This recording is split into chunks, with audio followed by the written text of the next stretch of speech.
Assalamualaikum warahmatullahi wabarakatuh. Pemirsa, penyakit mulut dan kuku mulai mewabah di Indonesia, tidak terkecuali di Sumatera Selatan. Seberapa berbahayakah penyakit ini bagi manusia dan bagaimana cara mengatasinya? Kita akan mengupas lebih lanjut bersama saya, Mitra Utama, dan rekan saya, Dian Cahyani Fitri, dalam Sumsel 24 Jam Sepekan.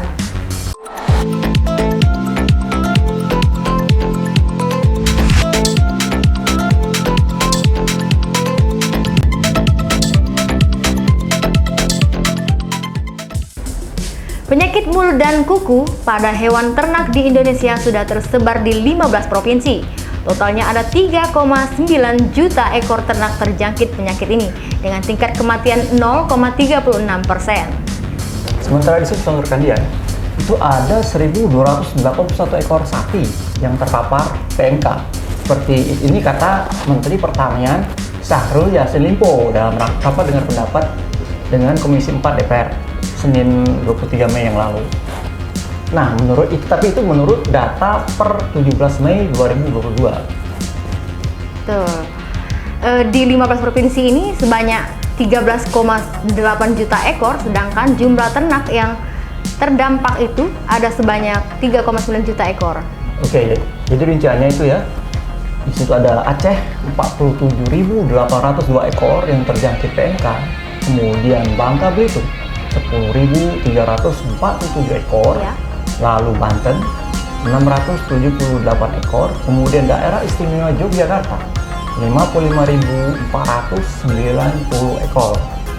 Nah, untuk Sumatera Selatan, ya, itu ada angkanya 1.281 ekor sapi yang sudah terjangkit penyakit mulut dan kuku. Jadi total terdampak PMK 3,9 juta ekor, tadi hanya 13.965 ekor sapi yang positif terinfeksi PMK. Tidak terlalu besar. Ya, berdasarkan uji PCR laboratorium atau sekitar 0,36% dari total yang terdampak. Oke, jadi angkanya kecil ya. Ya. Nah, dari total hewan yang sakit itu sebanyak 2.630 ekor atau hanya 18,83% sudah sembuh. Dan sebanyak 99 ekor atau hanya 0,71% meninggal alias mati. Ya. Sedangkan sapi di Sumatera Selatan terjangkit wabah PMK, Dinas Ketahanan Pangan dan Peternakan Provinsi Sumatera Selatan menyebutkan sebanyak 16 sapi di 4 daerah terdeteksi terjangkit wabah penyakit mulut dan kuku. Nah, sebaran hewan ternak yang terjangkit PMK, yakni ada di Kota Lubuk Linggau terdeteksi 10 ekor sapi.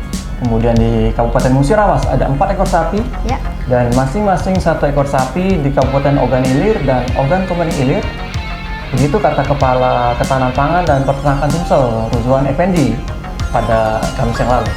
Ya. Jadi khusus di Kota Lubuk Linggau, dari 10 ekor sapi yang terdeteksi terjangkit PMK, 4 ekor diantaranya mati, 5 ekor positif PMK dan dilakukan upaya potong paksa, serta 1 ekor dalam kondisi masih sakit dan sudah diisolasi agar tidak menulari hewan ternak lainnya.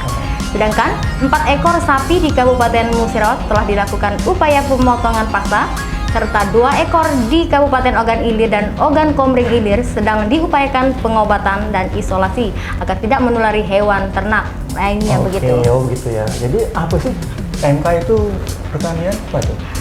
PMK atau lebih dikenal dengan penyakit hewan yang menular bersifat akut yang disebabkan oleh virus. Ya, cara penularan PMK kontak langsung maupun tidak langsung dengan hewan penderita seperti droplet, leleran hidung, serpihan kulit.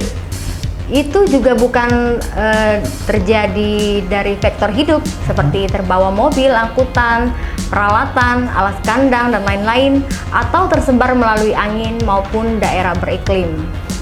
Oke, nah rekan Dian, ya, ciri-ciri dari ternak sapi tertular PMK itu ya, demam tinggi, kemudian keluar air liur banyak dari mulut, lalu terdapat lepuh pada gusi, lidah dan mulut sapi seperti sariawan.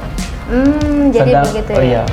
Sedangkan kuku kaki sapi terlihat ada benjolan, sapi akan mengalami kepincangan, hingga kadang kukunya terkelupas dan sapinya ambruk.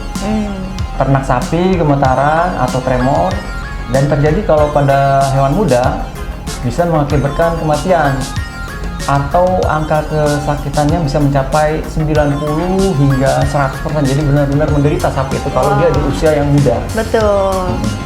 Jadi penularannya ini sangat cepat sekali ya, rekan Citra ya. Karena cepat dan masif disebabkan oleh virus. Sapi ini juga menjadi susah makan dan kondisinya cepat kurus hingga drop. Oke, dari tadi kan sudah kita dengar ya penjelasannya. Kalau itu berbahayakah sapi sudah terjangkit PMK itu bagi manusia? Nah, menurut Menteri Kesehatan Budi Gunadi, sedikitnya menyebutkan penyakit ini tidak berbahaya bagi manusia. Namun penyakit mulut dan kuku yang ada pada hewan hampir tidak ada yang menular ke manusia. Menurutnya, bahkan penyakit PMK pada sapi ini berbeda dengan penyakit kaki, mulut, tangan atau hand, foot, dan mouth yang umumnya menyerang anak-anak. Kerap pula disebut dengan PMK juga sering juga disebut flu Singapura atau dipicu oleh jenis virus yang berbeda dengan PMK. Oh gitu ya. Makanya Menteri Kesehatan mengimbau masyarakat untuk tidak perlu panik terhadap penyakit ini. Meskipun penyakit ini sudah menular ke seribuan hewan termasuk sapi. Jadi ada beberapa bagian dari hewan sapi atau hewan-hewan ternak yang terjangkit PMK ini yang tidak boleh dikonsumsi oleh manusia. Jadi kalau menurut Menteri Pertanian, beberapa bagian yang tidak boleh dikonsumsi oleh manusia itu yaitu jeroan, kemudian mulut, lalu bibir, lidah, dan kaki. Karena ini adalah bagian atau tempat-tempat di mana terkena dari penyakit itu, penyakit PMK tadi. Jadi sebelum dimakan, bagian tadi harus dipotong dulu atau diamputasi dulu sebelum dikonsumsi daging sapi itu. Itu kata Menteri Pertanian. Begitu. Jadi vaksin yang akan digunakan untuk mengatasi wabah virus PMK di Indonesia adalah vaksin nasional. Namun selagi dibuat, pemerintah akan mengimpor vaksin dalam waktu 14 hari mendatang dengan jumlah yang tidak banyak. Jadi rekan Citra, tips para peternak ya untuk mencegah PMK ini yakni merawat ternak dengan baik, meningkatkan daya tahan tubuh ternak dengan pemberian pakan yang cukup dan tambahan vitamin. Kemudian melakukan disinfektan kandang dan orang-orang yang bekerja di kandang tersebut, serta segera melapor jika ada ternak sapi dan lainnya yang menunjukkan gejala mengarah pada PMK agar penanganannya lebih cepat. Begitu Citra. Ternyata rekan Dian, PMK itu tidak berbahaya bagi manusia. Betul. Jadi tidak usah takut kita mengonsumsi sapi. Iya, apalagi mau jelang kurban ya. Iya, kurban. Hewan kurban ini kan masyarakat mungkin lebih bertanya-tanya, khawatir gitu kan. Itu hal yang wajar seperti itu. Dengan demikian lebih terasa aman gitu ya. Iya, lebih aman. Ya itu tadi pemirsa, pembahasan kita untuk pembagian kali ini tentang penyakit mulut dan kuku. Sampai jumpa di kesempatan berikutnya. Saya Citra Utama dan rekan saya Dian Cahen Fitri. Sampai jumpa.